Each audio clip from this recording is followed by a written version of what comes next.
Bueno, pues bienvenidos de nuevo a esta nueva clase de la asignatura Evolución y Estructura Deportiva del Videojuego Competitivo. Hoy, como os decía, trataremos de cerrar el tema que abrimos el lunes en la última clase, donde veíamos la evolución espectacular del fenómeno de los esports y del videojuego competitivo, y aterrizaremos en esta parte de la creación del Star System, donde veremos a diferentes perfiles de jugadores o perfiles populares en el mundo de los esports que han tenido una evolución a lo largo de los años, y veremos un poco por qué y estudiaremos un poco cómo evoluciona este fenómeno. Si habéis visto la guía o le habéis echado un ojo, habréis más o menos visto cómo está estructurada esta sesión, este tema. No obstante, os he traído algunos perfiles nuevos, recordando también algunos de los que ya hemos hablado estos días, y algunos perfiles nuevos que no están en la guía, pero bueno, que es interesante que comentemos en estos días. Antes de nada os voy a compartir, y antes de retomar, os voy a compartir esta pequeña imagen, porque no sé si, sobre todo los que estáis en España, no sé si habéis estado un poco al tanto en estos días, o no sé si habéis sido conscientes de este tuit, ¿no? O de esta acción. Más País, para los que no conozcáis, es un partido político español, un partido político que se presentaba en las elecciones municipales en Madrid y ahora ha decidido escalar a la política nacional, con un político que es este que tenéis en pantalla, Íñigo Rejón, que pertenecía a otro partido político de España. En el caso de Más País, han lanzado o han publicado, han creado una cuenta, ¿no? Una cuenta accesoria, de Gamers Más País se llama, y hablan un poco habitualmente de videojuegos, y se han entrado mucho en esports, sobre todo respecto a la última etapa de estas semifinales y cuartos de final en Madrid de League of Legends, pues han estado muy activos. Y simplemente os lo traía como una curiosidad, porque como decía por ahí, creo que era Michael, ¿no? Y José María, hay simplemente una curiosidad que lo hemos hablado en esta clase, que, que habla de esports, ¿no? De esa S mayúscula, que como yo os dije, no pasa nada, la podemos aceptar y si se justifica se puede utilizar, pero resulta que muchísima gente de la industria ha criticado, ¿no? que utilicen el esports con la S mayúscula, simplemente como una anécdota. Quería comentar, y lo comento brevemente, una de las cuestiones que ellos proponen, ¿no? Es en este tuit, es que quieren un estadio para que los esports celebren sus campeonatos, y desde la industria se les contesta, ¿no? Y se dice que no es una de las urgencias del sector en España. De hecho, una de las cuestiones claras es que hay muchos estadios o muchos pabellones o muchos recintos deportivos en los que se pueden celebrar competiciones, ¿no? Pero bueno, veremos a ver si esto es la primera vez que un partido político nacional habla abiertamente de los deportes electrónicos en España.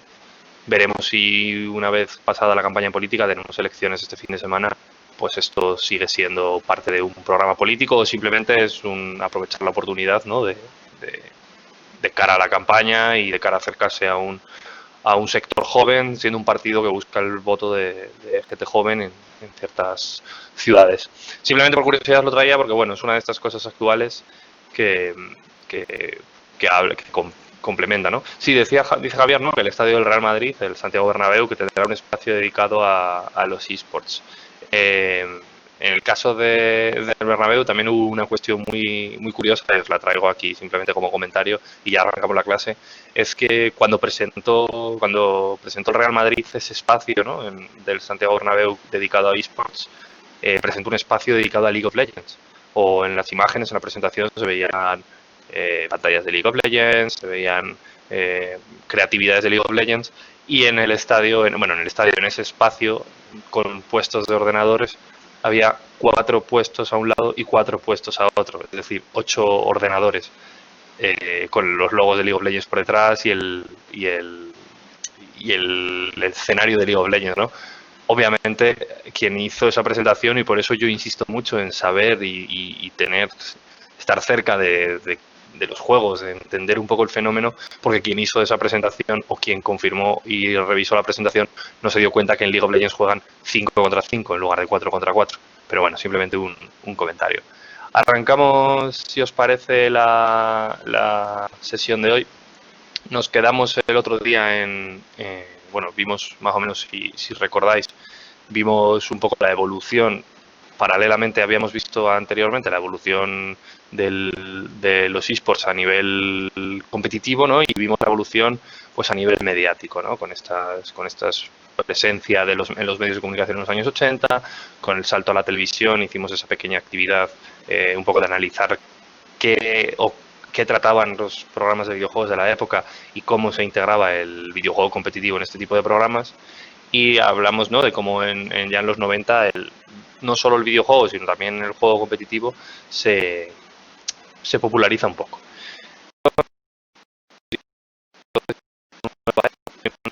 Como ya habíamos visto en las clases anteriores, que sería el nuevo milenio, ¿no?, el año 2000.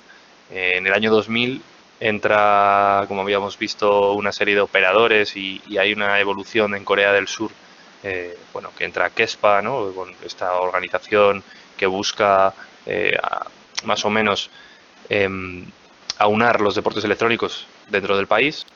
Entra también una competición, como era esta especie de olimpiada que hablamos, que en 2000 tiene su primera edición y luego en 2001, o una edición previa, en 2001 ya celebra su primera competición.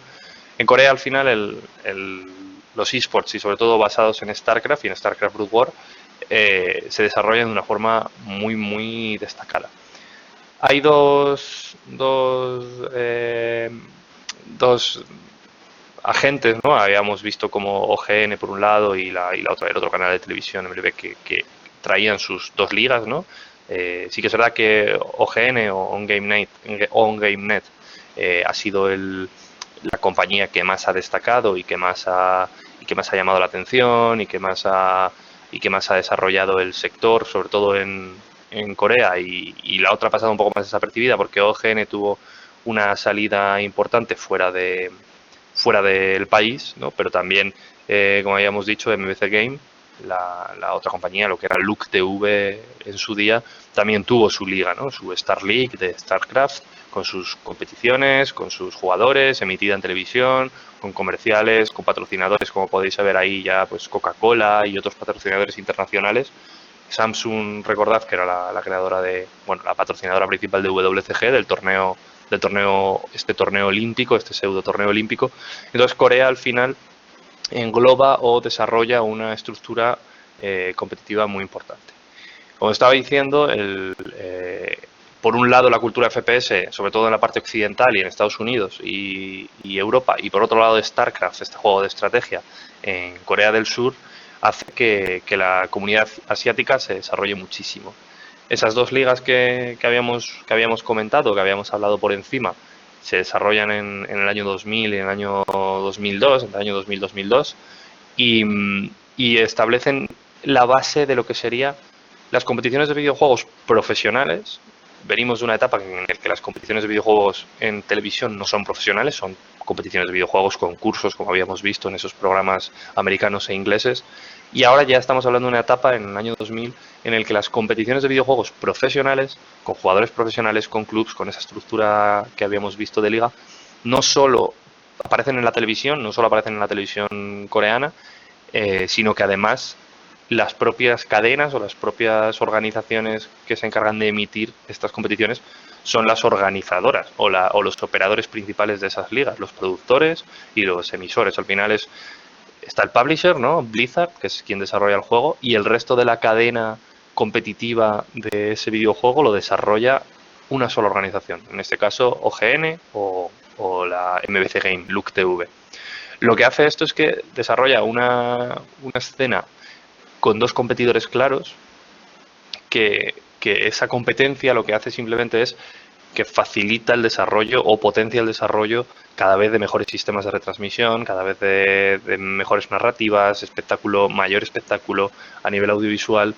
Esto hace que, obviamente, el país, Corea, haya un boom que desde el año 2003, 2004 hasta el 2010 se mantiene como el país de referencia y se le llama muchas veces, ¿no?, la meca de los esports. Sí que es verdad que es en Corea donde se inicia de una forma clara la etapa moderna de los esports, pero que su reinado ha sido muy pequeño o en muy poco tiempo si lo comparamos, ¿no?, con lo largo que venimos estudiando el deporte competitivo.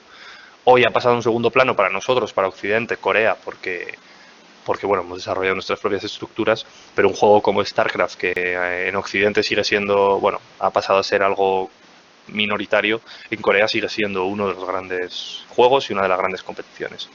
StarCraft 2, la segunda entrega, veremos un poquito en la próxima clase en la evolución del género y la evolución del juego. Con este modelo de Corea se fijan en él otros países, como habíamos dicho, la escena, ¿no?, norteamericana, sobre todo Estados Unidos, y en la escena europea teníamos ahí a Alemania con esa SL que surge, tenemos a los países nórdicos, Suecia, con ese evento de DreamHack, que luego más tarde incorporará competiciones profesionales.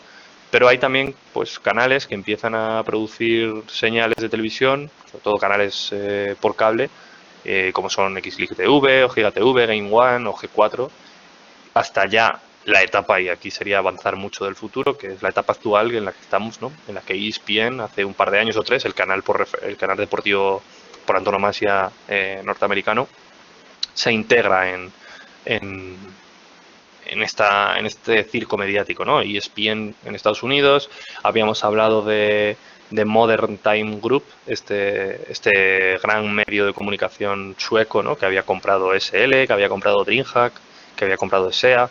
Y por otro lado tenemos, por ejemplo, en España y en Latinoamérica a MediaPro, que es el canal que se encarga de comprar a LVP, ¿no?, y de desarrollar la competición del LVP en otros países. Obviamente hay otros medios de comunicación y otros agentes desarrollando una actividad clara. Ha habido desde intentos pioneros de Canal Plus en España, en Francia también han tenido una relación estrecha con los videojuegos. Aquí en España también tuvimos el movimiento de Mediaset en su momento. Tenemos a Movistar Plus, que hasta hace muy poquito tenía un canal de televisión en la propia plataforma, ¿no?, de Movistar Cero, del canal dentro de la plataforma de Movistar Plus, tenía un canal, ¿no?, Movistar Esports. Los que sois de España lo sabéis bien, algunos lo conoceréis.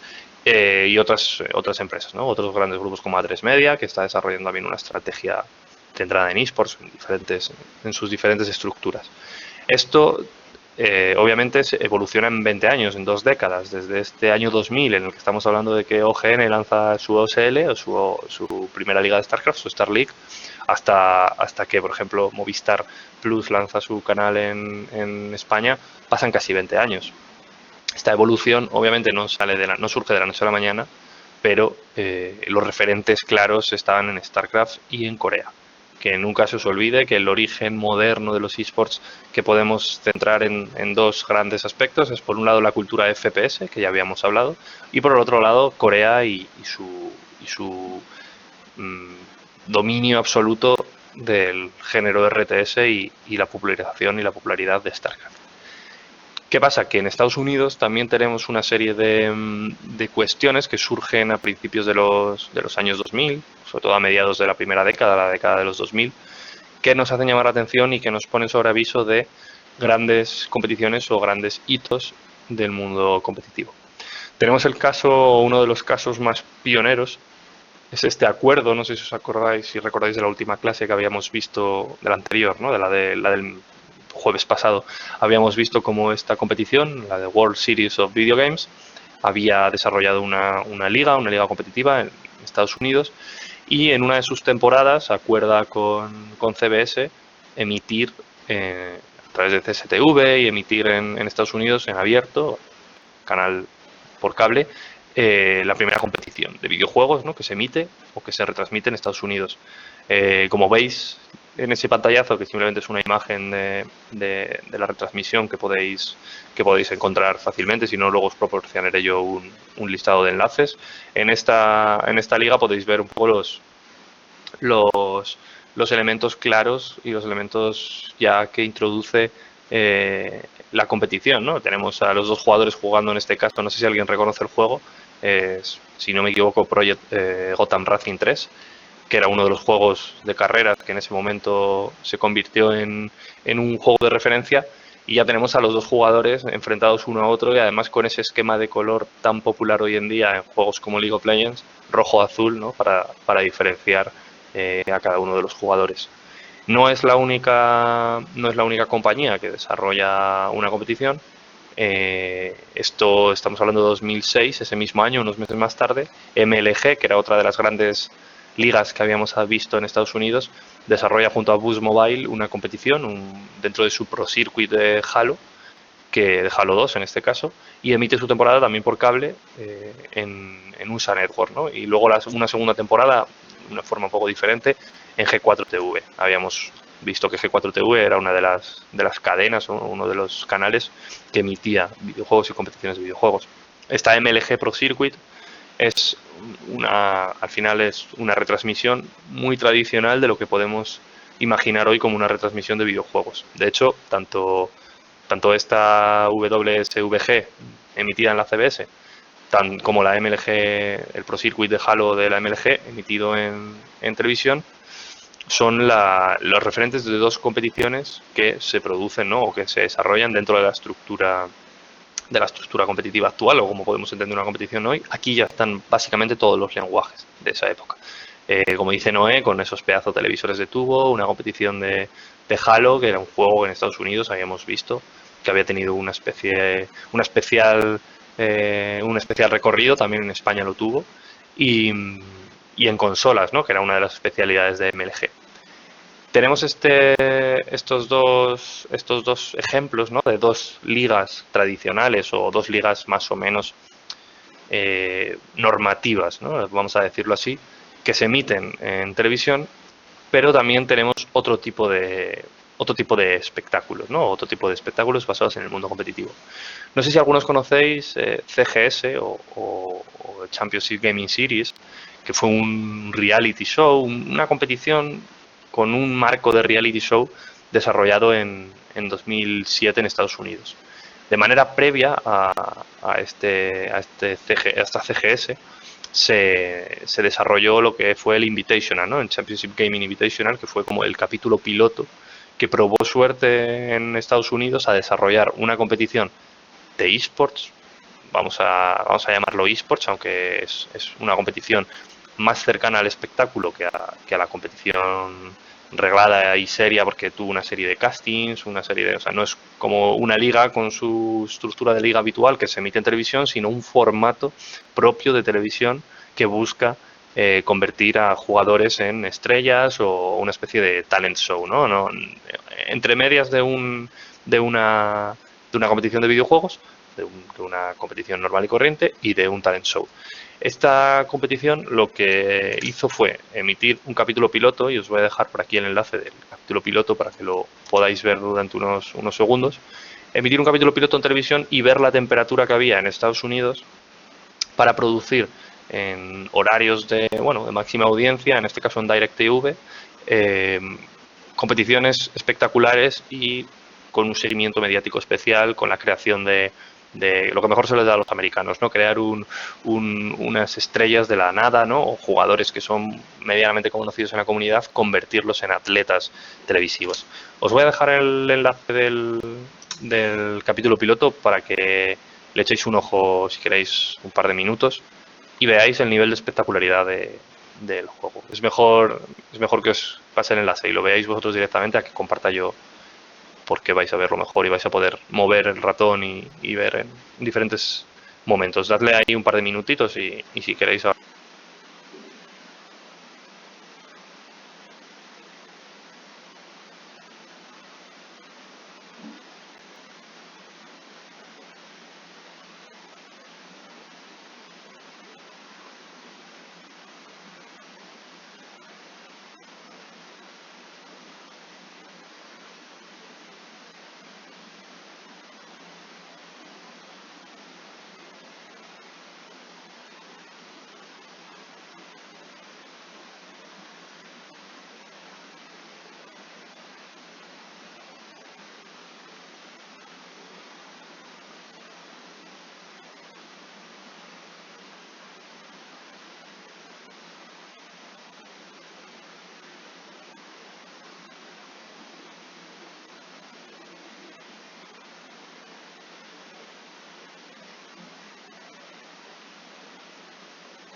Vale, si queréis vamos comentando un poco, ¿no?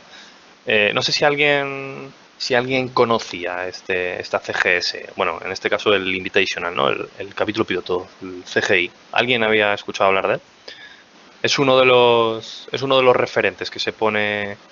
Es un caso poco estudiado, de hecho, en la industria lo conocemos, pero normalmente no. Igual que os comentaba algunas cosas como Netrek, ¿no? Que, bueno, que parece que se obvian, esta competición, esta CGS o este CGI, eh, también como que se obvia, ¿no? En la industria lo conocemos, sabemos bien lo que era, o por lo menos los que llevamos un tiempo en la industria, pero no se enseñan estos ejemplos, como ejemplo de éxito y como ejemplo de fracaso, ¿no? Estáis diciendo un poco, ¿no?, que el formato es entretenido, el formato es novedoso, el formato introduce a personajes muy diversos. Si os dais cuenta, están, bueno, los típicos gamers, entre comillas, vamos a llamar los gamers, porque son jugadores de videojuegos que juegan en competiciones, pero hay un casting, como os decía, en ese Invitational que decía Michael, que era la palabra mágica. Hay un casting para introducir en esta competición a personajes o a ciertos equipos, ¿no? A ciertos conjuntos de jugadores que den juego.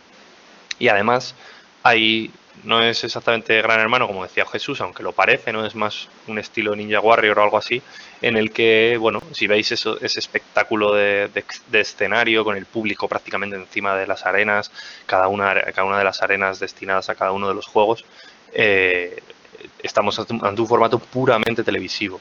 Este formato no tendría sentido sin la televisión. No es un formato puramente.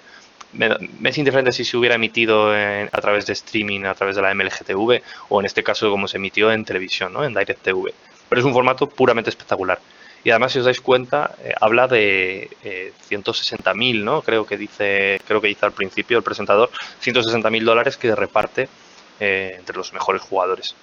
Este campeonato, además de repartir $160.000, esa imagen que tenéis ahí, que reparte ya medio millón, sería de la última temporada. En 2008 tuvo una segunda temporada este reality o esta competición.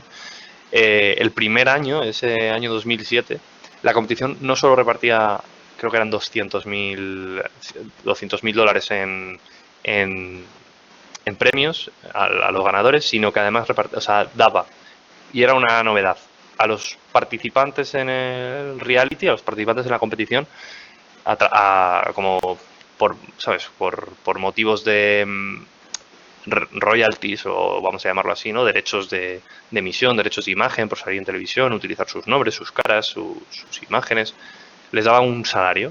Todos los jugadores tenían un salario por participar en el programa. No hay cifras exactas, se habla que entre $30.000 por jugador, pero hay algunas cifras o algunos jugadores que han llegado a decir que había una serie de bonus, ¿no?, a lo largo de la competición por hacer diferentes acciones, que ha llegado a algunos jugadores a cobrar cerca de los $100.000 por temporada, más el premio a mayores, ¿vale? Entonces, estamos hablando de allá de un formato eh, puramente televisivo, que si veis en ese segundo año desarrolla ya, o sea, estamos hablando de $500.000, medio millón de dólares por una de las paradas o uno de los torneos. Ese formato de repente, a mitad de formato, a mitad de temporada, cierra la liga o el programa, como lo queráis llamar, cierra por falta de dinero y falta de rendimiento económico. Y tan espectacular como fue sus inicios en 2006, con ese piloto que habéis visto, que era algo que no se había visto nunca en televisión, hasta 2008, que de repente el CGS cierra y desaparece de nuestras vidas bueno, como una forma un poco abrupta, ¿no? Os pongo ahí, pero una forma un poco que no se sabía muy bien porque había cerrado el programa. Este es uno de los casos, y si en este caso estáis hablando, ¿no?, de Gran Hermano, que parece, ¿no?, un reality con grandes estrellas, con grandes competiciones, si os digo que tuvo este tipo de cosas, ya empezamos a salirnos del mundo del videojuego, del mundo de la competición, para hablar de esperpento y de auténtico esperpento. Las series, ¿no?, las CGS, las Championship Gaming Series, lo que fue la liga, tuvo una serie de paradas en 2007, una serie de competiciones regionales y entre algunos de los sitios en los que se celebró, como los estudios de Fox TV, también visitó pues la Playboy Mansion, ¿no? La Playboy House que en Los Ángeles, con este tipo de imágenes que han quedado para la posteridad, porque hoy serían impensables. Han pasado solo 10 años, pero hoy serían impensables, y que sin embargo nos hace una idea, nos hace ver un poco en qué momento estaba el mundo del videojuego y el mundo de los esports o las competiciones de videojuegos en Estados Unidos, ¿vale? A nadie se le ocurriría hoy. Poco a poco van desapareciendo las Bay Boots como tal de los eventos de videojuegos, pero a nadie se le ocurriría hoy en una competición, en una Superliga Orange o en unos mundiales de League of Legends o en unas finales universitarias de Heroes of the Storm, a nadie se le ocurriría meter a conejitas Playboy con este concepto en el mundo del videojuego, de la competición. Veremos cómo evoluciona el papel de la mujer en esports, lo debatiremos al final de la clase, pero quedaros que estamos hablando de 2007, que no es hace tanto, ¿vale? Este programa con este tipo de cosas al final acabó cayendo, y si os parecía que esto era Gran Hermano, os doy a conocer un programa que surge del fracaso de CGS, surge este otro programa. El WCG, ¿os acordáis esta competición que habíamos hablado que surge en Corea y que en los años posteriores se traslada o se expande al mundo occidental? En Estados Unidos, o entienden un poco el modelo de espectáculo de Estados Unidos, deciden desarrollar esta otra competición. Parte directamente del apoyo de la WCG y con el patrocinio de Samsung, y desarrolla 2 temporadas también de un reality puro basado en videojuegos y competición emitido en Sci-Fi, en el canal Sci-Fi. Os voy a dejar también en el enlace. Esa chica que veis, Kat, que veis a la izquierda, Catherine, ya la habéis visto o seguramente la habréis visto en la CGS, fue concursante de CGS y luego participó en WCG. Os voy a dejar igual el enlace y lo vemos un par de minutos y comentamos a la vuelta.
Bueno, volvemos si queréis, más o menos habéis podido ver un poco por encima. Jesús, adelante. Sí, bueno, y el programa este que se va a hacer en España, van a salir los gamers y tal, va a ser como en esta línea. Bueno, veremos, ¿no? Igual Javier nos puede adelantar algo. El formato al final es un formato evolucionado. Ahora veremos un poquito cómo evolucionan estos 2 formatos en Estados Unidos. Pero bueno, el formato de WCG tenéis claro, ¿no? Que es un reality. Ahora, si queréis, vemos un poco las diferencias entre los dos. No sé si alguien más. Sí, bueno, al final Gran Hermano es como un referente que tenemos, ¿no? De reality. Hay muchos realities, hay muchos talents. En el caso de WCG Ultimate Gamer, al final repite un poco la fórmula de lo que realmente tuvo éxito, porque no tenemos que olvidar que en CGS el fracaso fue un fracaso económico, pero lo que fue el Invitational, lo que fue la competición, tuvo un éxito de audiencia, tuvo un cierto recorrido a nivel competitivo, aunque obviamente no está al nivel o no podemos compararlo con lo que sería hoy un jugador de videojuegos o el mejor jugador del mundo. A nivel competitivo Estamos hablando de jugadores que tenían un talento y que eran buenos jugadores.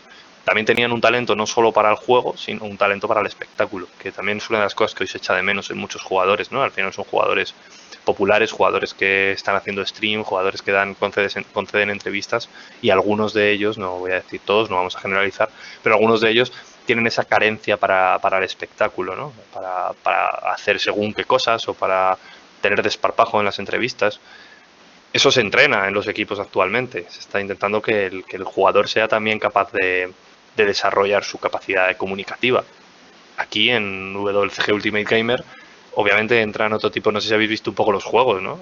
El concepto nos puede chocar un poco a lo que estamos acostumbrados hoy en día. No sé si alguien quiere comentar algo. Guitar Hero, hemos visto también el de Just Dance, lo que era no recuerdo exactamente el juego, pero era una especie de lo que originó luego Just Dance y esta serie de juegos de karaoke y de baile.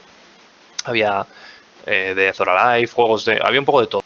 Como en la CGS ya había, bueno, teníamos juegos clásicos como Counter-Strike, pero teníamos también juegos como Dead or Alive, como os decía también el Project Gotham Racing.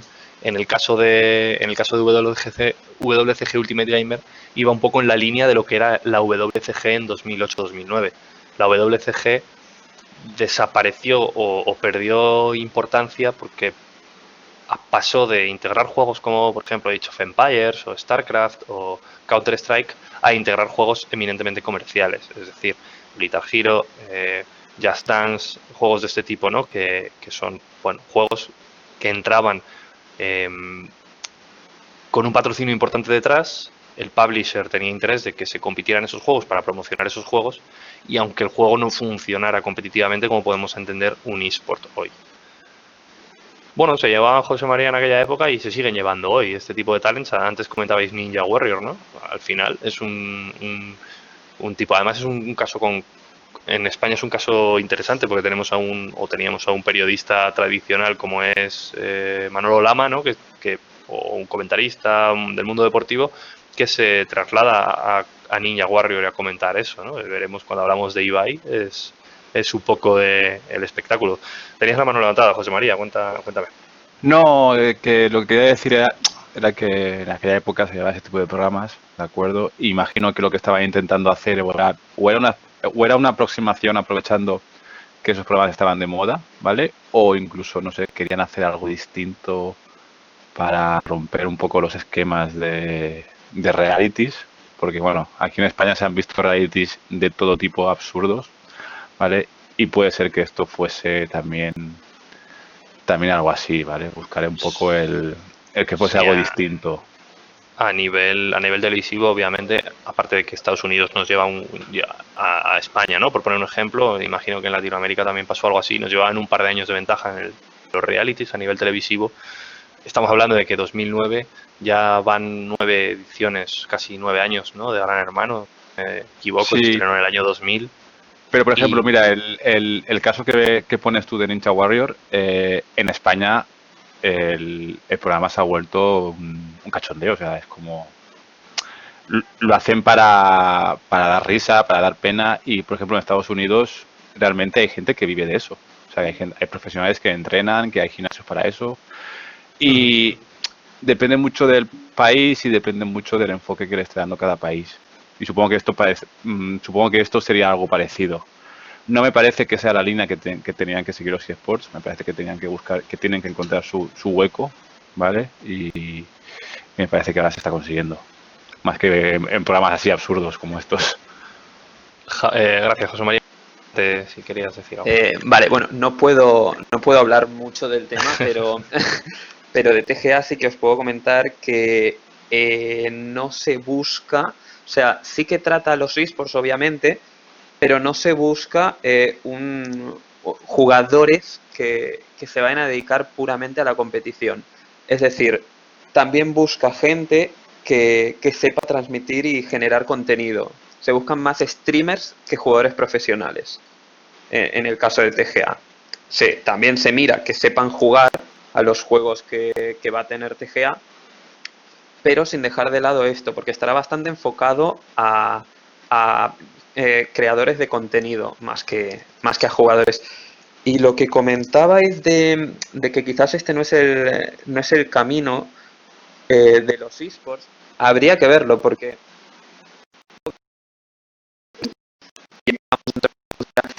son competiciones de videojuegos con entretenimiento, que tienen la parte de deporte y tal. Puede haber cosas en paralelo que no por ello tienen que perjudicar a los esports como industria. Porque cuando lanzamos la nota de prensa y dijimos que iba la creación de TGA, sí que vi por Twitter mucha gente enfadada que decía que claro, que estáis manchando los esports. Cuando yo no lo entiendo así. También habrá que ver cómo se tratará este tema y cómo Just Music, que es la productora, lo va a acabar abordando. Pero no sé, yo no soy reticente en ese sentido. Vale, ahora, bueno, voy a dar paso a Michael. Ahora también, si queréis, comentamos un poco en ese aspecto, porque hay como una doble vertiente, ¿no? Pero no sé, al igual Michael quiere aportar algo al respecto. Michael, adelante. Sí, ¿qué tal? Buenas tardes a todos. Creo que más que todo es un tema de perfiles, ¿no? Me refiero en el sentido de que en ciertos programas como estos necesitas un perfil, una persona de espectáculo o genere espectáculo, show. Para ello están los youtubers estos muy famosos, creo yo, que hacen eso, ¿no? Ok, no juegan profesionalmente, pero conocen, saben y hacen espectáculo. Relegando más que todo el trabajo, por decirlo así, profesional a los verdaderos jugadores profesionales, que creo que, como voy a decir, es un tema de perfil. Si a un jugador, un streamer de youtuber, por decirlo así, puede llegar a competir tal vez un poco profesionalmente contra otros y puede hacerlo de una manera, llamémosle, digna. Un jugador profesional de algún juego, no sé, de LoL, de Warcraft, de FIFA, que se vuelva a hacer un espectáculo, que su trabajo venga a ser un espectáculo, que él sea un espectáculo, me parece que ya más que todo es un trabajo de habilidades blandas de la persona. No son comparables y no puedes llegar a tener un unicornio, en el sentido de que no puedas poder tener a un muy buen jugador, o perdón, que todos sean muy buenos jugadores y que todos generen un muy buen espectáculo. Siempre vas a tener que saber, creo yo, perfilar a lo que necesitas para cada momento del programa o del evento en sí. Vale, sí, yo creo que un poco también decía Wilson, ¿no? Que este tipo es que me perdona Wilson porque siempre te lo pregunto y luego nunca me quedo. Este tipo de contenidos ayudan de alguna forma a popularizar o a llevar al gran público el mundo de la competición del videojuego, ¿vale? Sí que es verdad, había dos, ¿no? Decía Javier y antes decía José María, si no recuerdo mal, que son realmente esas dos visiones son las dos visiones que hay ahora mismo en el sector. Cuando hay una producción de contenidos o un desarrollo de contenidos relacionado con videojuegos o con videojuegos competitivos, está el grupo de los puristas, ¿no?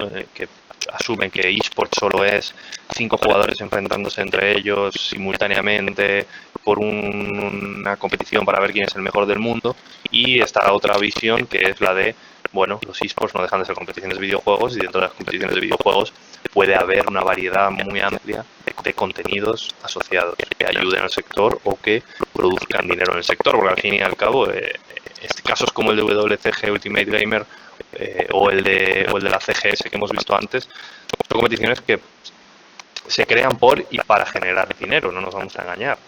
Así como un club de videojuegos hoy en día hay pocos clubes rentables, las competiciones como tal o la búsqueda de competiciones es al final generar patrocinios, ¿no? Y realmente son las organizadoras de las competiciones, las ligas o los organizadores de torneos los que sacan verdadero rendimiento económico de los proyectos competitivos gracias al patrocinio. No nos tenemos que olvidar de esto. Y al final, un poco lo comentaba Javier, ¿no? El perfil del streamer o el perfil del jugador a nivel competitivo, que no es jugador profesional, pero sí es una persona o un influencer o un prescriptor reconocido en el mundo del videojuego, es mucho más atractivo para el público que un jugador profesional que solo se dedica a jugar.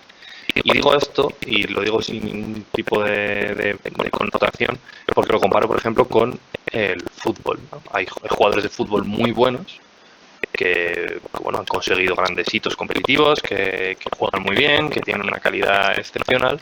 Y sin embargo, los jugadores que cuestan más dinero muchas veces son jugadores que son muy populares a nivel mediático. Jugadores como Cristiano Ronaldo, ¿no? Que nadie duda de su potencial deportivo o su potencial competitivo, pero obviamente no podríamos hablar de Cristiano Ronaldo como hablamos hoy si no fuera porque Cristiano Ronaldo lleva aparejada una parte mediática o una construcción mediática en torno al jugador.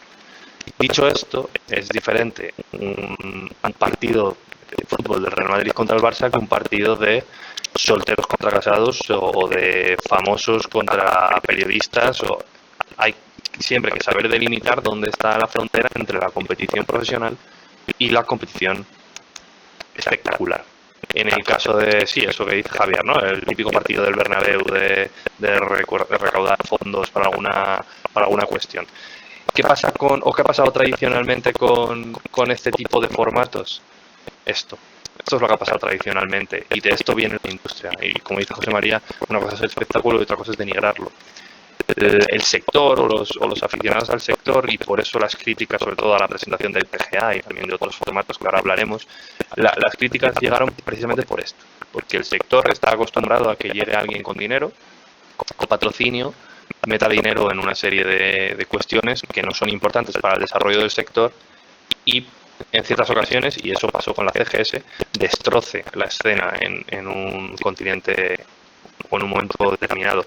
La gente estaba encantada con esto, aunque lo miraba con reticencias cuando llegó el Championship Gaming Invitational, porque salía en la tele, porque había jugadores que salían en la tele y chavales que querían parecerse a ellos, pero cuando sucedieron estas cosas no fueron tan positivas. Aún así, insisto, y nombraba Javier a Yes Music. Al final hay una diferencia muy grande entre, y voy a poner un ejemplo, siendo Yes Music un ejemplo musical, voy a poner un ejemplo entre lo que es Operación Triunfo y esto podríamos aplicarlo a cualquier sector. Esto es un debate que yo tuve una vez también con gente del sector, ¿no? Operación Triunfo es música.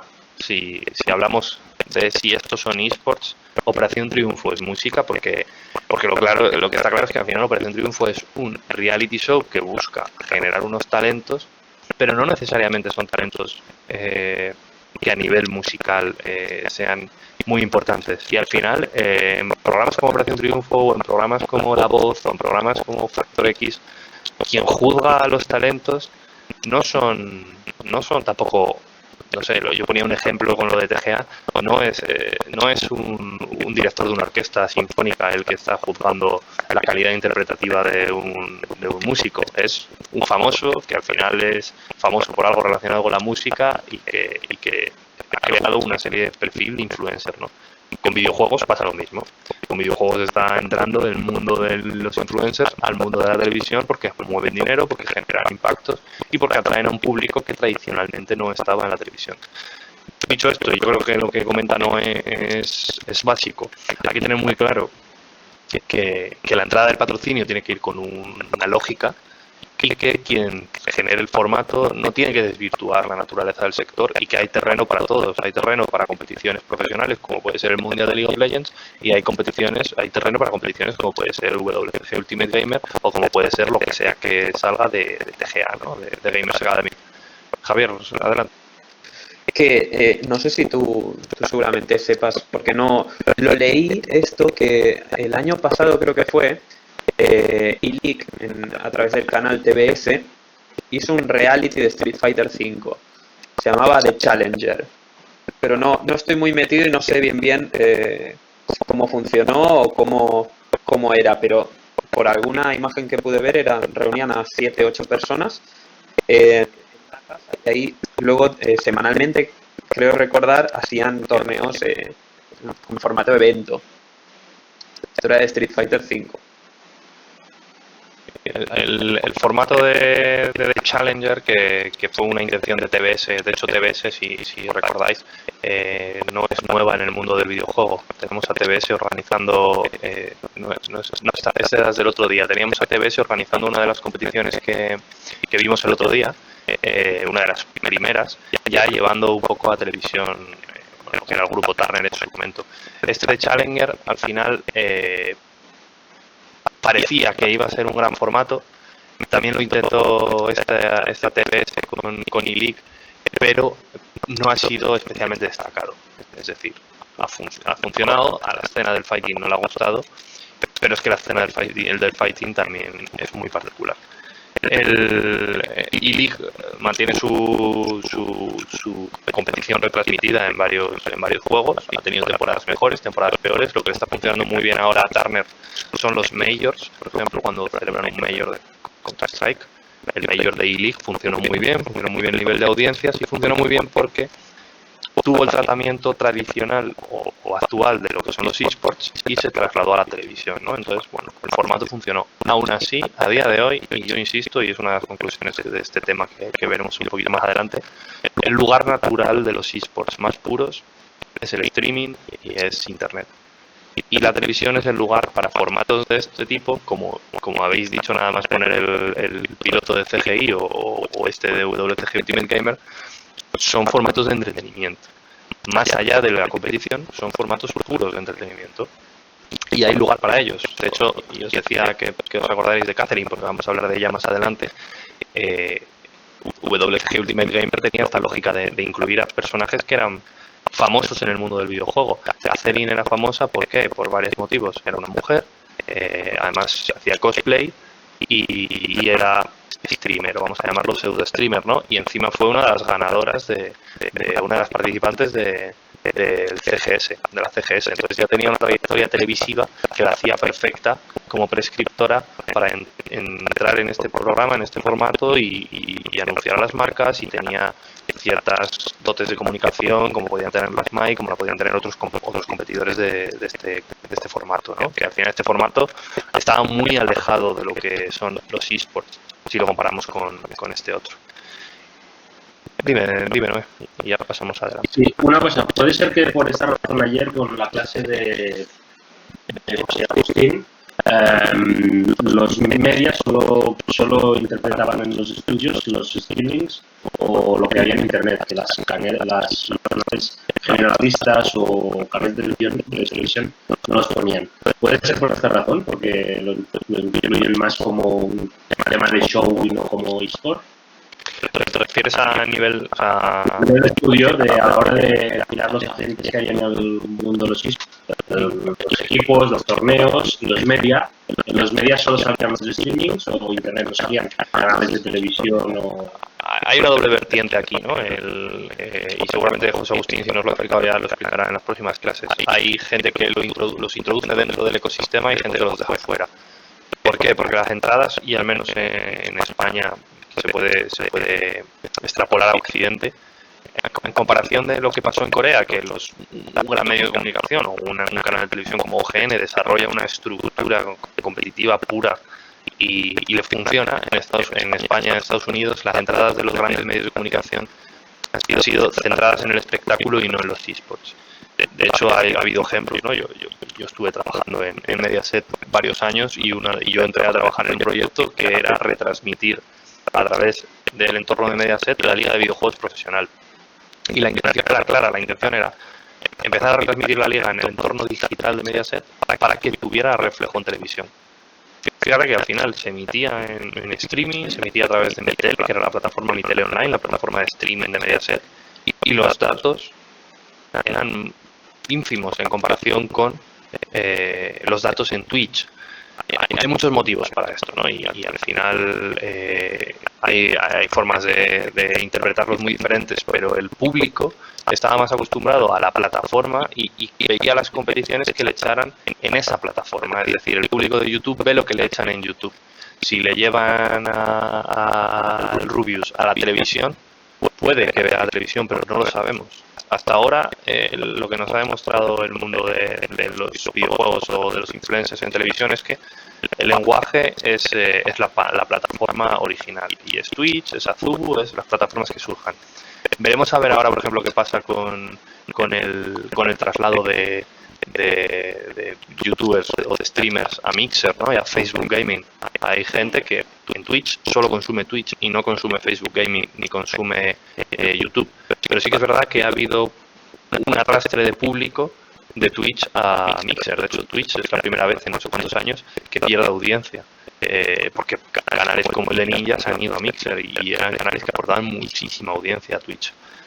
Veremos, a ver, hay ecosistemas en los que se incluyen los medios. Yo, por ejemplo, a la hora de hablar del ecosistema, incluyo a los medios tradicionales, sobre todo a medios pensando, ¿no? Sobre todo a nivel de producción, a MediaPro o a Movistar o al grupo sueco, a MTG, no se puede dejar fuera del ecosistema, porque no solo son propietarios de compañías que se dedican al mundo de los esports, sino que además, en el caso de MediaPro, producen contenido, aunque sea contenido digital, como puede ser Uplay Ubit, la plataforma, ¿no? De contenidos digitales. No sé muy bien si he respondido a tu pregunta, ¿no? Me he enrollado un poco. No te escucho. Sí, más o menos, sí. Vale, tú sí, esto como los periodistas, ¿no? Si ves que no pregunto, si no respondo, tú repregunta. No te cortes. Javier, adelante. Un pequeño detalle que ahora hablabas de lo de Twitch. Os diré solamente que ha puesto mucho dinero en el proyecto, en PGA. Quiero decir, Twitch apuesta muy fuertemente y puso una cantidad de dinero muy elevada. Sí, de hecho hay o sea, Twitch y la propia YouTube, que a pesar de que sus modelos de negocio son lo contrario a la televisión, el futuro, a ver, yo no os vengo aquí a descubrir nada, ni yo soy un especialista en televisión, aunque he trabajado, pero el mundo del streaming tiene que encontrarse en algún momento con el mundo de la televisión tradicional, porque el futuro es multiplataforma. Esto es, vamos, quien no lo quiera ver es que pues vaya pidiendo la jubilación, ¿no? Pero en una empresa de televisión tienen que mirar al mundo del streaming y al mundo de las plataformas de streaming, a las plataformas de contenidos, y las plataformas de contenidos tienen que mirar al mundo de televisión porque es su modelo. El único problema está en el público. Hay que ver cómo cambiar el público dentro de una plataforma o de un sistema y dentro del otro. Si queréis avanzamos en esta parte de la asignatura, en esta parte del temario. Hemos visto los antecedentes, hemos visto qué es lo que había en diferentes países, hemos visto cómo evolucionaba el sistema y vemos cómo justo a partir de finales de esta década de los años de la década de los 2000, a principios de 2010 cambia un poco el paradigma, ¿no? Había evolucionado todo el espectáculo televisivo y se empieza a alejarse de los realities y se empieza a parecer a las competiciones, ¿no? A retransmitir cuestiones deportivas, a dejar un poco el show a un lado.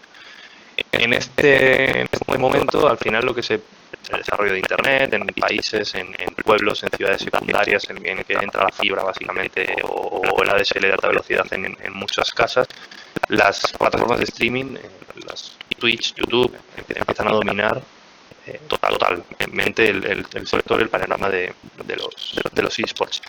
Y luego la entrada que os hablaba, ¿no? Y que os comentaba de algunos agentes como Canal Plus, si no recuerdo mal, en 2011 o 2012 emite las finales de la Liga de Videojuegos Profesional en una cosa que se llamaba Canal Plus Extra, que era como una plataforma accesoria a Canal Plus.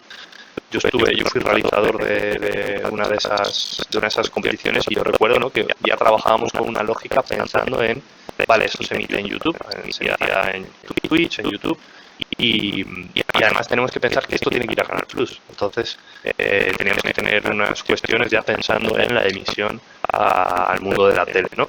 Ejemplos como el que os comentaba de Mediaset, que entra con un proyecto interesante también de la mano de LVP y desarrolla durante un año y algo, si no recuerdo mal, desarrolla una estrategia cruzada con el VP. Además, hay un tiempo en el que está retransmitiendo en exclusiva una de las temporadas de la división de honor del VP. Se emitía FIFA, se emitía Call of Duty, se emitía League of Legends. Y se emite en el entorno Mediaset. Hubo una serie de acuerdos, luego los acuerdos cambiaron y y LVP pasó otra vez a emitir solo en sus plataformas hasta que MediaPro compra, ¿no? Compra parte de la compañía y luego compra toda la compañía. Lo mismo ocurre con otro operador en España, Movistar, que se asocia, ¿no? con la parte de SL en España para producir contenido, ¿no? Y luego Movistar crea un ecosistema que hoy pervive y lo mantiene, aunque ha cerrado el canal por temas, bueno, ellos lo han llamado una redefinición de estrategia. Yo no voy a entrar en ello, pero al final generar un canal con contenidos de eSports en televisión en España, un canal pago, todavía es un paso un poco grande, ¿no? Para la cultura que hay en España en canales de televisión. Obviamente, torneos como el E-League o ligas como la E-League de Estados Unidos, de Turner, de TBS, funcionan porque la cultura del pago de la televisión por cable en Estados Unidos está más extendida. También funciona en países como Francia, en países como Alemania, porque la tele por cable o la tele por satélite está más extendida, pero en España todavía la tele por cable, aunque bueno, todo el mundo ya por ahí IPTV se está introduciendo en todas las casas, pero no existe la costumbre, un poco como hablábamos antes, el entorno natural de ver competiciones es el mundo digital, es el streaming y es en las plataformas habituales de streaming. Y luego ejemplos claros en Estados Unidos actuales, además de Turner y otros pequeños operadores, ESPN hace una apuesta total por eSports. No solo retransmite competiciones, sino que además desarrollan una serie de contenidos, contratan una serie de periodistas, de comunicadores para generar contenidos solo de competiciones de eSports. Hay críticas y hay muchas, igual que muchas veces, ¿no? El ejemplo que ponía de Javier, que se anuncia un formato de videojuegos relacionado con competitivo y los aficionados a los eSports se quejan y es parece una cosa negativa cuando ESPN introduce programas, mira, decía Winston, ¿no? El programa de LOL en Argentina, cuando ESPN introduce o retransmite competiciones de videojuegos, el aficionado del deporte y el espectador tradicional de ESPN se queja porque asume que eso no son deportes y lo critica. Al final es una cuestión que surge, que sucede y que es cuestión de reeducar a las audiencias en cierto sentido. Sí que es verdad que hoy en día ESPN se mantiene de una forma bastante destacada a nivel de comunicación y de generación de contenidos y de noticias, sobre todo. Es una de las fuentes más fiables en Estados Unidos porque tiene a algunos de los periodistas más destacados del sector y ha hecho también ese desarrollo, ¿no? En varios países latinoamericanos, que es donde tiene sobre todo entrada. Y hablábamos de los realities, también os decía que os pondría varios ejemplos. En España hubo un acuerdo entre Gamers 2, que era el equipo de que era G2, ¿no? Lo que es ahora G2, el equipo de Ocelote, con MTV y con otros operadores, con otros partners, para producir un contenido de televisión en MTV, un reality. Al final era un reality de seguir al equipo durante una temporada, a ver cómo funcionaba el equipo. Bueno, fue un experimento interesante en 2016. No tampoco unas cifras de datos y de audiencias espectaculares, pero fue un ejemplo interesante de qué formatos se podían hacer en televisión puros, o sea, con elementos puros de eSports, pero saliéndose de los eSports, porque a pesar de que los protagonistas eran un equipo de eSports, lo que hacía este formato era mezclar a famosos o a deportistas famosos o personajes famosos en diferentes ámbitos para hablar con esos jugadores. No es realmente exactamente como ese documental, sino que es más bien un jugador profesional de videojuegos enseña a jugar a un piloto de carreras, por ejemplo. O enseña a jugar a un humorista y se sentaban a cada capítulo, ¿no? Había un par de invitados o tres famosos de la escena española, famosos entre comillas, no todos eran súper famosos, pero bueno, son pilotos de carreras, gente afín a los partners que crearon el formato y entre comillas les enseñaban a jugar, todo al final muy centrado en las risas, en el espectáculo y en el entretenimiento. Hay otro formato ya más puro, ¿no? de diversión y de entretenimiento, que es Heroes and Superstars en Jinx Sports, que se estrenó este año, que mezcla algunos famosos o conocidos de la escena competitiva ya retirados algunos de ellos y hacer pruebas, ¿no? Más típico, un poco más parecido a lo que veíamos en el reality, en el segundo reality que veíamos, ¿no? Y bueno, el ejemplo de Top Gamers Academy, que no incido más, ya más o menos he hablado de él, y veremos a ver un poco en qué resulta y qué acogida tiene por parte del público. En esta parte, no sé si tenéis alguna duda. Yo quería preparar aquí otro. Bueno, antes del vídeo voy a pasar a estas dos diapositivas, ¿vale? Porque simplemente esbozaros. Esto se va a ver en otras asignaturas y no quiero extenderme demasiado, pero que os vaya sonando esto. A los que conocéis el mundo de eSports, a los que conocéis el mundo de videojuegos, lo sabréis, o el mundo de tecnología, porque seguramente a algunos de vosotros esto no lo sepáis. Es importante que partáis de esto antes de que en las asignaturas veáis cómo evolucionan las plataformas de streaming. Estamos en un momento 2004-2006 que surgen plataformas como YouTube y plataformas como Justin TV, ¿vale? YouTube, al final no hay que hacer más explicaciones, es la plataforma de videojuegos, de streamers, de youtubers original, ¿no? De vídeos. Pero ¿qué pasa con Justin TV, que es también una plataforma de streaming que aloja vídeos, y el videojuego o las competiciones o el competitivo, los streamers de videojuegos empiezan a ganar una popularidad bastante importante?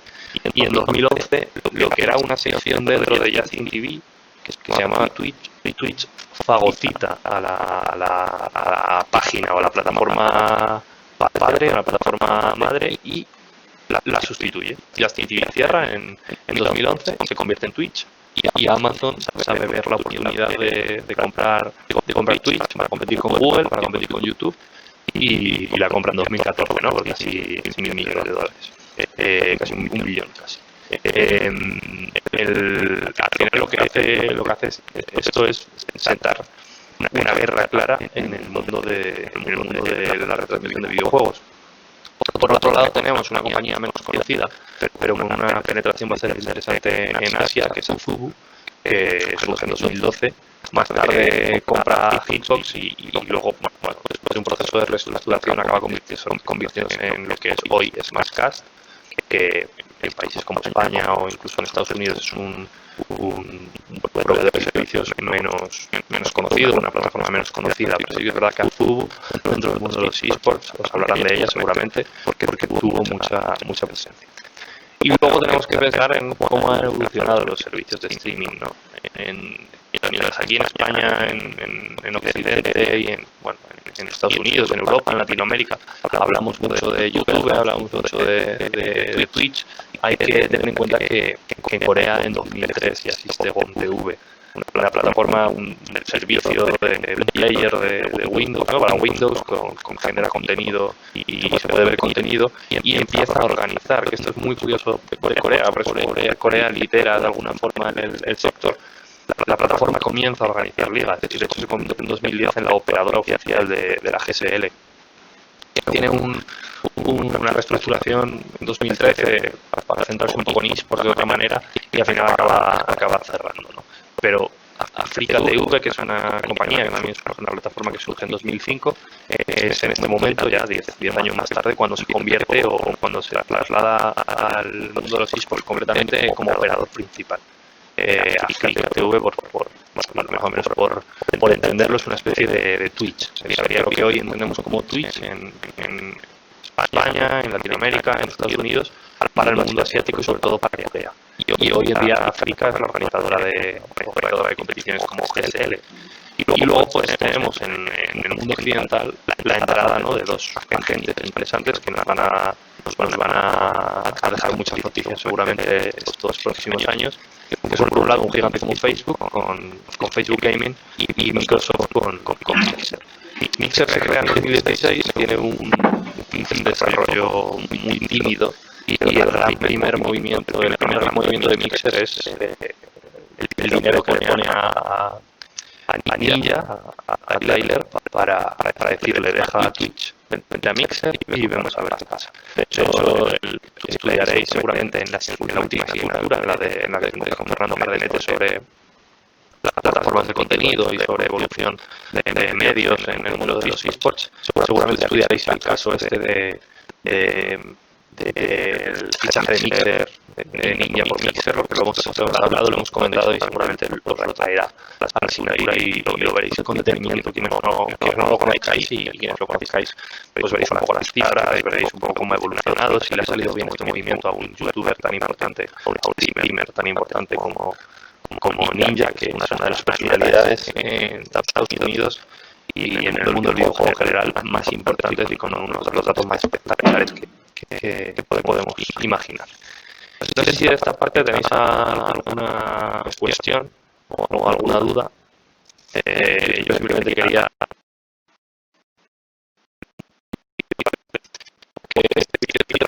un poco el debate que habíamos hablado. No es que lo cierre, sino que simplemente vais a ver que un poco da igual el debate que habíamos dado al principio de la clase del lunes, al principio de esta semana, al inicio de este tema, que hablábamos si los esports son o no un deporte o si es necesario que los esports sean reconocidos como un deporte. Este vídeo es de League of Legends y lo comentamos si queréis a la vuelta, surge un poco de la crítica que hay hacia los esports, de llamar deportes electrónicos, ¿no? O hacia el videojuego, de llamarlo deporte electrónico. Os lo dejo por aquí, que es muy cortito y lo comentamos a la vuelta.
Con la lagrimita, no, bueno, yo la verdad que la primera vez que lo vi sí que emociona, ¿no? Porque es una forma bien vídeo de definir un sentimiento, ¿no? De la gente que siente o que disfruta de los esports, ¿no? Que al final es un sentimiento muy comparable al de alguien que disfruta de los deportes. Yo soy jugador tradicional de deportes, soy entrenador de baloncesto y al final no hay tantas diferencias entre el mundo del videojuego y el mundo de los deportes tradicionales en ciertas cosas, ¿no? Es decir, en ciertos contextos y en ciertos ambientes. Un poco lo que dice el vídeo, que es la comunidad y el sentimiento de pertenecer a un grupo y a un equipo, a un club o a una competición. No sé si queréis comentar algo al respecto. Yo creo que no quedan dudas de que esto es un deporte, ¿no? De que los esports son un espectáculo deportivo y que no entramos en la parte física o en la parte de la evolución física. Brevemente.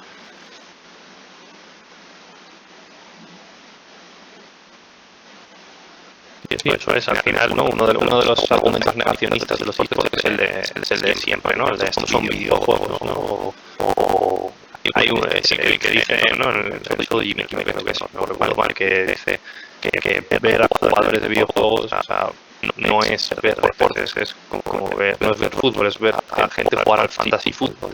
Bueno, hay una diferencia muy amplia entre jugar al Football Manager, por ejemplo, o jugar al FIFA.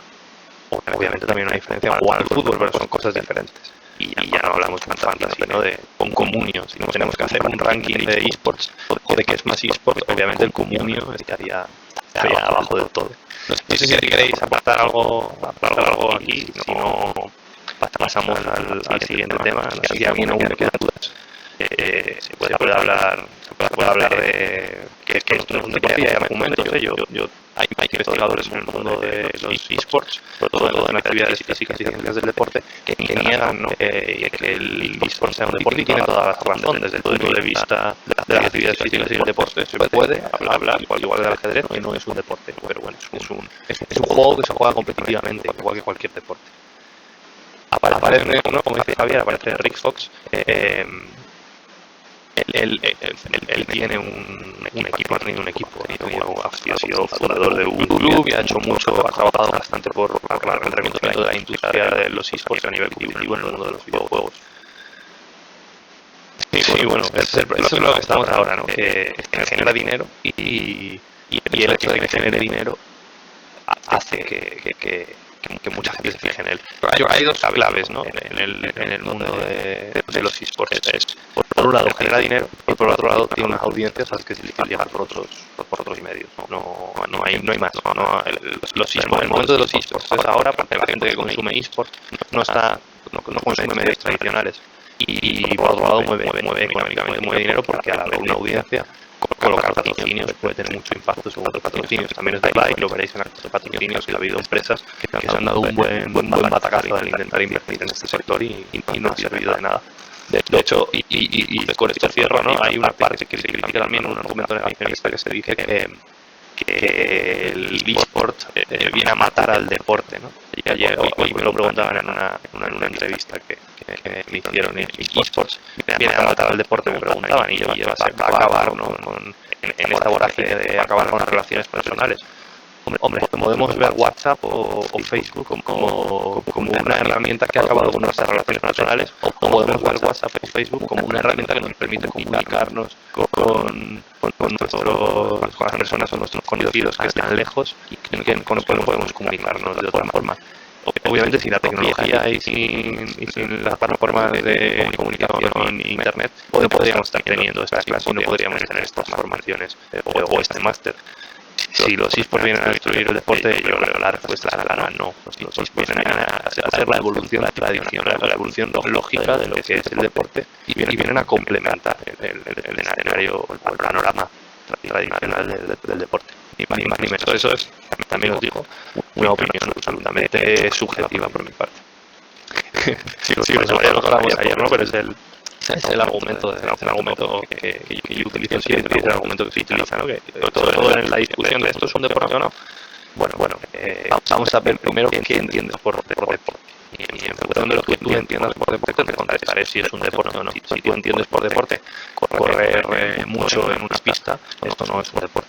Si tú entiendes por deporte sudar muchísimo y estar muy cansado, esto no es un deporte. Si tú entiendes por deporte concentración, competición, logros y aceleración, esto es un deporte. Entonces, bueno, al final es un deporte que hace unos años era imposible de organizar, sino que no existían las herramientas técnicas o los ecosistemas para poder hacerlo. Con esto, no sé qué queráis aportar nada más, vamos a pasar al tema 4. Lo vamos a ver muy rápido, porque simplemente os quiero dar algunos rostros para que conozcáis y sepáis dónde nos estamos moviendo, porque sonarán y saldrán a lo largo de la asignatura. Simplemente vamos a explorar muy brevemente cómo se crearon las primeras estrellas mediáticas y cómo se abordó el patrocinio de jugadores y de competiciones a lo largo del mundo del videojuego, pero sobre todo centrándonos en personajes importantes, no personajes que hay que conocer.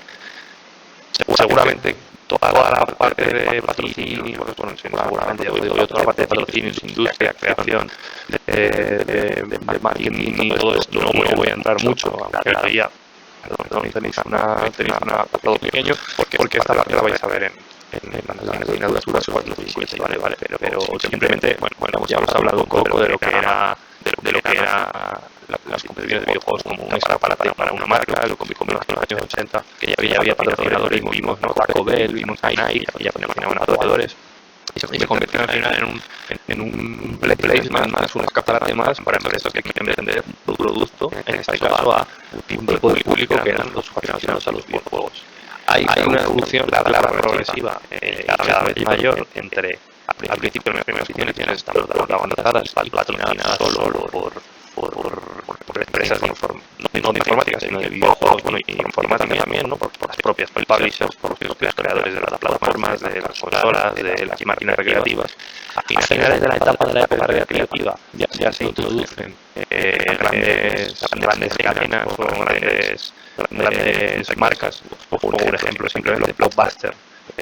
Recuerdo conoceréis, ¿no? Porque era aquella cadena que había de préstamo, ¿no? De alquiler de películas y de videojuegos que desarrollan en Estados Unidos en los 90 sus propias competiciones, torneos de Blockbuster Video. Con la caída de la etapa recreativa y el surgimiento de la etapa de los esports a través de Internet, volvemos otra vez a la etapa endémica. Vemos compañías como Intel, como HP, compañías del mundo endémicas, ¿no? El término endémico, si había bien, bueno, lo explico brevemente, el término endémico se refiere en una industria a los agentes o a los patrocinadores, en este caso, que pertenecen a esa industria. En el mundo del videojuego, los patrocinadores endémicos son empresas de periféricos, empresas de informática, empresas de componentes, empresas de videojuegos, y los no endémicos pues serían empresas que están fuera de ese sector o que de forma natural están fuera de ese sector, como podría ser Nike, como podría ser Taco Bell, como podría ser Blockbuster, como es Telepizza, Domino's Pizza o cualquier tipo de compañía a nivel está fuera del sector de la industria. Tenemos el mismo ejemplo en los años 90 con empresas muy endémicas al principio. Tenemos ahora esta evolución a las empresas no endémicas. De hecho, iba a preparar una presentación, igual lo vemos más adelante, pero bueno, no es necesario de las empresas simplemente por fotos, ¿no? De logo a todas las empresas que han entrado en el último año en el mundo de los pregunta a Rodrigo, ¿no? Que si Gatorade se transforma la vida de los gamers sería endémica. No, Gatorade sigue siendo una empresa no endémica, sería una empresa que se dedica a otro sector. De hecho, podríamos entender que Gatorade es una empresa endémica del mundo del deporte tradicional, porque sí que es verdad que es una bebida energética y es una empresa de marca de bebida energética y que podría estar asociada o ha estado siempre asociada con los valores tradicionales del deporte físico. En el caso de Red Bull o Mountain Dew son dos ejemplos claros de empresas no endémicas también en el mundo del deporte, ¿no? Red Bull al final, por muchas que te alas, no te hace desarmar más o no es un suplemento alimenticio, no. Al final es una bebida energética como Mountain Dew, que han estado muy presentes en el mundo del deporte, y como han estado presentes en el mundo del deporte, han estado presentes en el mundo de los esports. Pero en este caso tenemos el ejemplo más claro de empresas no endémicas. Por eso el ejemplo de Gatorade es curioso, está bien, porque si asociamos, si pensamos en la industria del baloncesto y la industria de la NBA, podemos entender, o tendríamos que discutir, pero podemos entender que Gatorade es una marca no endémica del mundo de la NBA, que he comentado antes, ¿no? Pero al final, en el baloncesto, la marca no endémica típica sería un Nike o una marca de ropa o una marca de balones o una marca de canasta, que serían las endémicas, y las no endémicas, pues las marcas de patatas fritas, las marcas de aviones o los videojuegos, ¿no? Que se anuncian en el mundo de Electronic Arts, en el mundo del fútbol. Es una no endémica del mundo del fútbol. Esto lo dejamos aquí simplemente por lo que os he dicho, para unas pequeñas imágenes de perfiles que tenéis que conocer. No sé si recordáis al bueno de Usus, que fue el ganador del torneo de Stanford en 1972. Bueno, vamos a remontar una vez más al pasado, ese primer torneo esta es la fotógrafa, este es el ganador del torneo, que era un tío con los muy largos y muy hippie de los años 70. La foto es de Ilya, la fotógrafa de moda. Bruce era, ¿no? Hablando de los años 70, un entorno también de Estados Unidos, de la cultura hippie. Bruce lejos de ser una estrella del mundo competitivo, se convirtió en un programador reconocido de la informática, aunque nunca saltó al mundo del videojuego de una forma descargada. Estamos hablando del primer campeón, ¿no? Como es el denominó la campeón intergaláctico de la historia. Obviamente, si avanzamos un poquito y vemos a gente como Bill Heinemann, ya estamos hablando de otras cosas. Y solo unos años después, no sé si recordáis a Bill Heinemann, que había logrado que había sido ganador de aquella competición de Atari de 1981. William Heinemann, ¿no? Bill, actualmente se conoce como Rebecca Heinemann. Ella por un proceso de cambio de sexo y además fue fundadora y creadora de una compañía importante de videojuegos. Creó Interplay. Sí, esa es la fotógrafa que os comentaba antes, Ilya. En esa creación era muy parecido, de hecho, mira, no sé, un segundo interrumpo y paso. No te preocupes, en especial este tipo de las clases son así. Esto la voy a buscar, la foto del reportaje, que la tengo aquí, y voy a pasar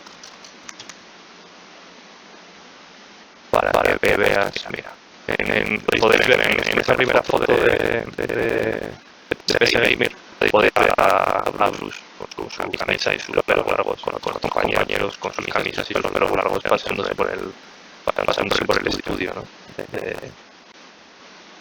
de la competición. Y ahí abajo también la foto, de todas formas, que creo que está por aquí el Bruce moderno, que no ha cambiado mucho, aunque va a quedar un enlace muy largo. El segundo enlace es el Bruce actual, que no ha cambiado estéticamente, no ha cambiado mucho de su estética original, ¿vale? Es un tipo fiel a su cultura y a su estética hippie. Hablaba de Rebecca, ¿no? Ya no es Bill, más ya es William, ahora Rebecca Heinemann. Rebecca tuvo, que su torneo no fue, tampoco se convirtió en una grabadora ni nada de eso. Ella sí que consiguió ganar ese torneo nacional. Se convirtió en una de las primeras estrellas de la época de ella estuvo cerca del mundo de Atari y entró en el mundo del desarrollo de juegos, y fue uno de los fundadores de Interplay. Interplay era una empresa bastante conocida. Los que conocen el mundo del juego recreativo, que no igual os suenan un poco mal los títulos, porque hay títulos que hoy en día se siguen jugando. Interplay creó Wasteland, ¿vale? Que hoy en día es un juego que tiene muy recorrido, ha tenido varias escenas y varios desarrollos, pero también desarrolló Baldur's Gate, que vamos a poner la también de la época recreativa, y Fallout. La Fallout y Baldur's Gate, por ejemplo, de la época post-recreativa, perdón. Fue una de las compañías que creó Fallout. Obviamente en una época mucho posterior. Tenéis aquí había algunos ejemplos de juegos de Play, pero fue una empresa bastante reconocida dentro del mundo del videojuego. Tenemos algunas más de esta época. De hecho, ayer el lunes, hablé brevemente del show de estos dos personajes, el show que hablábamos de Nene King, no sé si os acordáis, que habíamos hablado de este programa de televisión de Japón de los años 80, no recuerdo mal, en 1983, que desarrolló una rivalidad eterna entre dos jugadores. En la época eran dos jugadores muy importantes. Mori Meijin, si no recuerdo mal, tenía el récord de pulsaciones de un botón de videojuegos. Era capaz de pulsar. No pasa nada de esto simplemente os lo subo para que se de dónde venimos. Este tipo de además sabían igual. Este tipo de tipos, ¿no? Uno de ellos era un famoso jugador, pero que además se convierte en un famoso televisivo y ahí se crea un programa para enfrentar como a los dos grandes jugadores o los dos grandes rivales de Japón, enfrentarnos con un programa televisivo y ver quién gana al otro. Como decía, era famoso por una de las cosas que se lo recuerda en Japón, sobre todo, era por la posibilidad que tenía de pulsar ese vídeo de banda que envía bien, que yo me iba también la situación, podía pulsar en creo que un segundo eran 16 veces o 15 veces en el botón, ¿no? de la consola, el botón de Atari iniciales. Bueno, sí, bueno, puede falle, pero en un momento en el que no existía ni Daigo ni Alex Valle, que es todavía mucho más loable, ¿no? Y aquí pasamos a un grande de la época, que es Billy Mitchell. Algunos lo conocéis, es un personaje muy popular en el mundo de los videojuegos y ya le hemos visto en las clases. Lo de eso rodeado con un círculo rojo porque es uno de los protagonistas de la reportaje de Live, de la revista Live, y es uno de aquellos integrantes del equipo de jugadores norteamericanos de la recreativa que acababa de batir uno de los responsables de batir alguno de los mayores récords en juegos como el Donkey Kong o el Pac-Man. En los últimos años, José María ha saltado una polémica porque se le acusó de haber hecho trampas a la hora de registrar los juegos, de no haber sido registrados los récords de una forma muy digna, y se le han retirado algunos de los récords que tenían Galaxix, se le han retirado. Ahora sí, Billy Mitchell, que se convirtió en una auténtica celebridad del videojuego desde finales de los 80 hasta los 90, y una auténtica celebridad. Billy Mitchell nunca vivió de lo del videojuego. De hecho, Billy Mitchell compró una cadena de restaurantes empresario y era jugador a la vez que llevaba su cadena de restaurantes, ¿no? Sí, bueno, el tema de los trucos, como dice Rodrigo, el tema de los chetos que decimos, ¿no? en español, es una lacra en el mundo de los esports, por suerte, muy minoritaria, ¿vale? En esta época, la forma de hacer trampas, pues, era registrar récords falsos, ¿no? Y en el caso de Billy Mitchell se dice que algunos de los récords que se registraron eran falsos. Aún así, es interesante que recordemos a este personaje, porque bueno, fue parte de aquel equipo, ¿no? De aquel equipo de Estados Unidos, aquel equipo de jugadores de máquinas recreativas, de aquel equipo de batidores de récords. Y además, si os ponía el ejemplo de los hermanos Meijin, como los habéis bautizado, si ponemos el ejemplo de Mori Meijin y Takahashi Meijin, tenemos un ejemplo. O sea, ahora Tatiana todo te entra, ¿no? Al ver a Mitchell y la peli Pixels, y tiene ahí un guiño. Si poníamos como ejemplo, pues Jesús, se registraban básicamente sobornando al registrador, básicamente.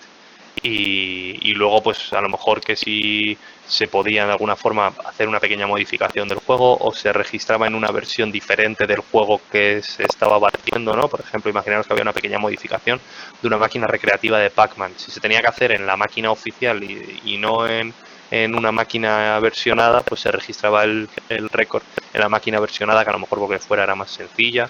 Bueno, ahí no se ha llegado nunca a aclarar. Se le han retirado los récords para que los que no había unas pruebas claras, y de hecho ha habido registradores que llegaron a reconocer que habían registrado alguna puntuación más alta de lo que realmente se había jugado. Como digo, no está demostrado, él no ha sido penado ni ha sido, bueno, al final era un récord difícil de registrar. Os recuerdo que Twin Galaxies se asoció con Guinness World Records para registrar los récords de videojuegos del libro Guinness de los récords, y Billy Mitchell era uno de los integrantes de de aquellos récords clásicos de los años 80. Y si os decía que tenían dos rivalidades los japoneses, los americanos también tuvieron su gran rivalidad en los años 80, finales de los 80, principios de los 90. No sé si alguien conoce a Mr. Awesome. Este tipo era un auténtico personaje de la etapa clásica de los videojuegos en Estados Unidos, que se convirtió en un él se autodenominó superhéroe del videojuego, ¿no? Y era un excéntrico absoluto. Pero estamos hablando de un personaje que lo podíamos comparar con los streamers o algunos influencers actuales, porque el tipo se paseaba en ese coche que veis en la imagen de la derecha, se paseaba con las actrices o modelos que contrataba para que se pasearan con él, repartía dinero, repartía juegos, fue imagen muchas veces de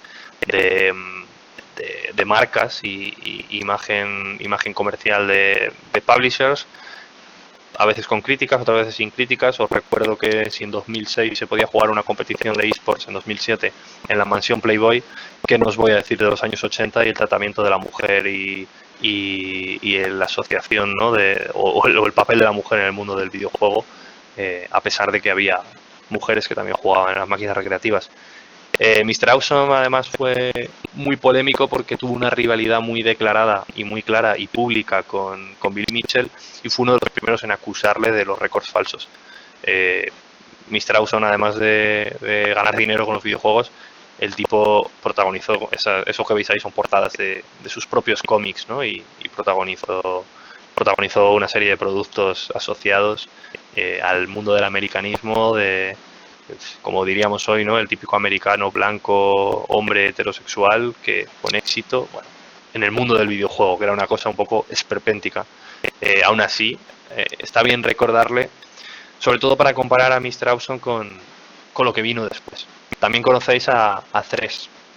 De hecho, los jugadores de League of Legends, pensé que me lo ibais a preguntar el otro día que hablamos de él. No sé si conocéis habéis jugado, los que jugáis a League of Legends, con el personaje, ¿no? Con el support, con Thresh. Pues si no conocíais el origen de su nombre, pues ya lo sabéis. Thresh, que fue ese campeón de Quake, de la competición del Red Annihilation de Quake que habíamos visto, fue el campeón de aquel torneo, y fue el que ganó el Ferrari, que ahí tenéis en imagen, el Ferrari de John Carmack, del creador del juego, el creador de ID Software. Thresh es uno de los primeros jugadores en ser considerados por los récords modernos, ¿no? De hecho, el libro Guinness de los récords lo considera como el primer jugador de videojuegos profesional. Fue uno de los mayores referentes de la etapa inicial de los FPS individuales, de aquella época de Quake, de Doom. Realmente su victoria en aquel campeonato de Quake era casi como el top de su carrera, pero era un tipo que ya ganaba mucho dinero. Se hablaba de que ganaba unos 100.000 euros $100.000 por temporada competitiva, una cosa así, en patrocinios, en premios, en salarios, por así llamarlo. Él estuvo ganando cada torneo a que se presentó durante 5 años. Era el rival a batir y nadie le batía. Era como el vencedor de todos los circuitos oficiales de competiciones. Y de hecho, las cifras esas que os decía, ¿no? 100.000 euros, $100.000, era una cifra que era desorbitada para los años 90, para principios de los años 90, en competiciones. Thresh se retira y con todo ese dinero se dedica a fundar empresas, una startup, y sigue trabajando en el mundo del videojuego, ¿no? En el mundo de la industria del videojuego, de la informática. No Mayweather, porque nunca llegó a ser rico, nunca llegó a ser multimillonario, o realmente ninguno de estos jugadores son millonarios, pero sí hicieron dinero, y un dinero que ganaron jugando y les permitió invertirlo. Ya sabéis que el capital llama al capital, y al final pues se han convertido en, simplemente congestionando sus ingresos de la época de jugadores competitivos, se han convertido en empresarios. Otro ejemplo, y es el ejemplo claro y el ejemplo emblemático en el cambio de paradigma de esta época que podríamos llamar época inicial, sí, más o menos. Dice Michael que son unos $350.000 actuales, más o menos unos 300.000, podríamos tener en cuenta lo que ganó en aquella época, ¿no? Uno de los ejemplos paradigmáticos que tenemos, y ya entramos en la parte más moderna y en el perfil del jugador popular, es el de Fatality, ¿no? Jonathan Wendell, este jugador de shooters que empezó a destacar en los años 90, en 1993. De hecho, que tiene una historia también curiosa. Fatality era un jugador que llevaba jugando mucho tiempo y no se consideraba bueno y decidió hacer una última apuesta por el mundo competitivo. Decidió gastarse sus ahorros en participar en una competición. Y si de esa competición sacaba algo, seguiría jugando, y si de esa competición no sacaba nada, se retiraría y se buscaría un trabajo normal.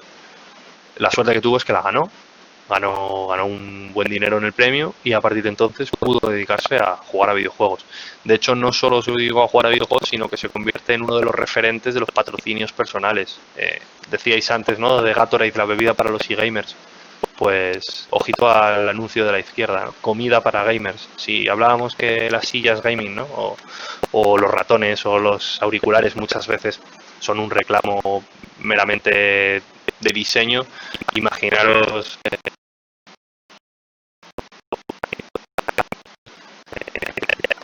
y ahora, bueno, el eslogan del anuncio es curioso, por eso lo he puesto. Fatality fue uno de los personajes referentes. Vale, luego al final lo hablamos, Michael. Si quieres lo vemos ahora, me da igual. Si no, lo dejamos para el final y así no rompemos el hilo. Fatality fue uno de los referentes de, como os decía, de la cultura FPS en los juegos individuales. Fue un multijugador de multijuegos.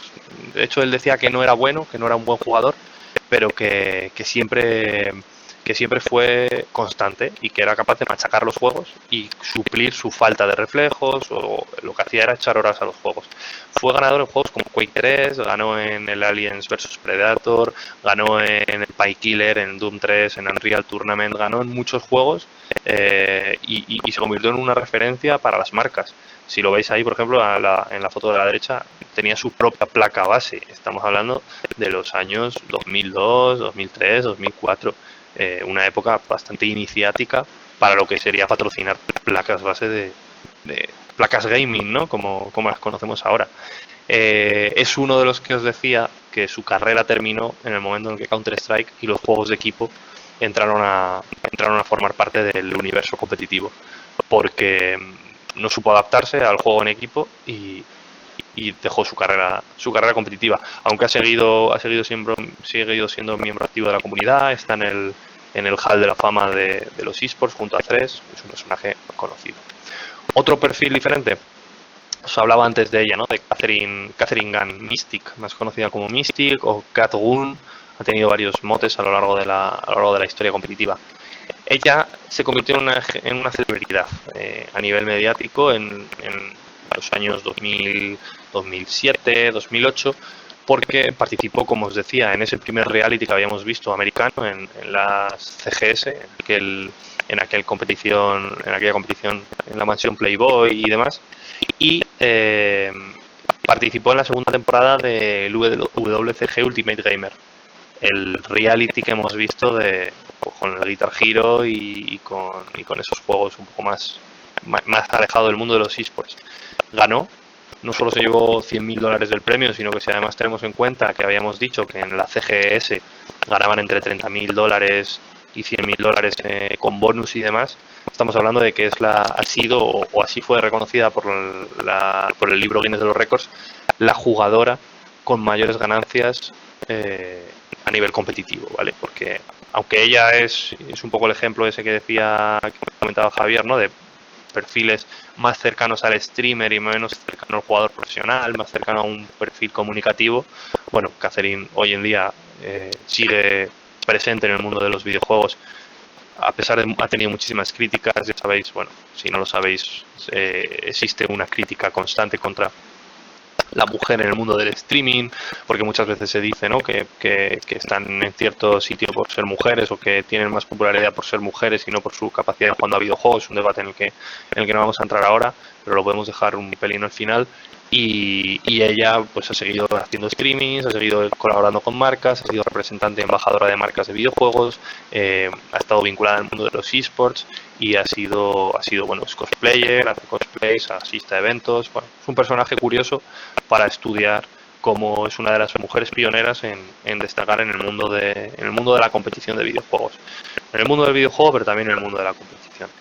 Tenemos, y antes lo comentaba por ahí, lo comentaba Mike, ¿no? O Wilson, no sé quién fue, Daigo, ¿no? Daigo Umehara de Beast, el mayor jugador o el jugador más histórico que conocemos en el mundo del fighting. Que bueno, habiendo otros jugadores como habíamos comentado, The Beast sería uno de los 5 dioses, dice Michael, un jugador que lo ha ganado todo, o durante unos años ha ganado todo. Tuvo una etapa en la que se inició en Street Fighter en los años finales de los 90, en el año 98, en el que jugaba varias versiones de Street Fighter. Sabéis que Street Fighter va sacando versiones a lo largo de los años, igual que Counter-Strike, y en 2004 se llevó el récord Guinness junto a Justin Wong, otro de los jugadores importantes de fighting, por el partido más visto de la historia, el combate más visto de la historia, con mayor audiencia. Y un segundo récord por ser el mayor jugador de fighting, o el mayor jugador con mayor palmarés. Fue fichado por Red Bull, fue convertido en uno de los primeros atletas de videojuegos de Red Bull, y bueno, ha sido toda una leyenda en la comunidad del fighting. Otro asiático, en este caso surcoreano y mucho más actual, Faker, que bueno, si a Daigo Umehara le consideran como un dios en Japón, a Faker en Corea le consideran como todo el Olimpo entero. Es el jugador más famoso del mundo de los videojuegos actualmente. Él tiene 3 mundiales de League of Legends, que es un hito que es muy bueno, que es el jugador, ¿no? El que además ha sido capaz de ganar grandes torneos en una misma temporada, 2 mundiales consecutivos con un MSI de por medio, un hito, ¿no? En el mundo del videojuego. Es una estrella en Corea del Sur y es una estrella fuera de Corea del Sur. De hecho, en el escenario, cada vez que sube, la gente corea su nombre. O sea, es increíble la presencia que tiene Faker en el mundo del videojuego. Que les enseñe el vídeo de Faker temprano a los que dicen que eSports no es un deporte, ¿no? Dice Rodrigo. Al final es una estrella emblemática del mundo del videojuego. Y tenemos, simplemente por comparar, ¿no? con la escena española, a 2 personajes que os he hablado alguna vez y que veréis a lo largo de la asignatura, como son de la asignatura y del máster, como son Carlos Ocelote Rodríguez y Enrique Expeque Cedeño, ¿vale? 2 grandes jugadores españoles, muy conocidos y muy populares en España, y ahora mismo sobre todo Ocelote porque es el creador de Gamers2, actualmente G2 Esports, que es el equipo que ha ganado a SK Telecom T1, al equipo de Faker, en las últimas semifinales de League of Legends, y que este fin de semana se juega la final del mundo en París. Sería la primera vez que de verdad podría un equipo europeo ganar un mundial con todas las palabras, ¿no? Con todas las de la ley, porque el otro equipo europeo que ganó fue Fnatic, el equipo de Expeque, el jugador español que tenéis a la derecha, que ganó el primer mundial que os comentaba de League of Legends, pero bueno, fue un primer mundial que, como os decía, no participaba Corea, por ejemplo, y hay gente que no lo considera un mundial, ¿no? Hay otros personajes muy populares actualmente, y los vamos a revisar simplemente muy rápido para que os suenen los nombres, como son los casters, los comentaristas, ¿no? O los presentadores. Sox, que es una presentadora belga que llega un poco de rebote al mundo de los eSports y se convierte en uno de los mayores referentes femeninos dentro de la industria del videojuego competitivo. De hecho, Sox es citada por muchísimas mujeres que trabajan en el sector como uno de los referentes para trabajar en el mundo de los videojuegos. Hace unos meses entrevisté a Ainhoa Campos, una comentarista española, y la citaba, ¿no? Claramente decía que ella, en el momento en el que vio que gente como Sox tenían un papel destacado en el mundo del videojuego y en el mundo de los eSports, estaba claro que ella también podía tenerlo, ¿no? Y es una de las cosas que señalan las mujeres, que tiene que haber referentes, como el caso de Sox, para triunfar.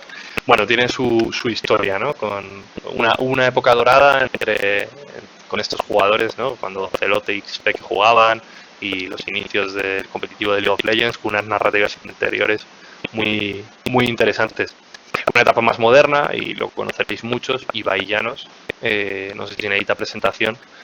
¿Hay alguien que no conozca a Ibai Llanos? Es posible, pero su nombre trasciende un poco más el mundo de los esports.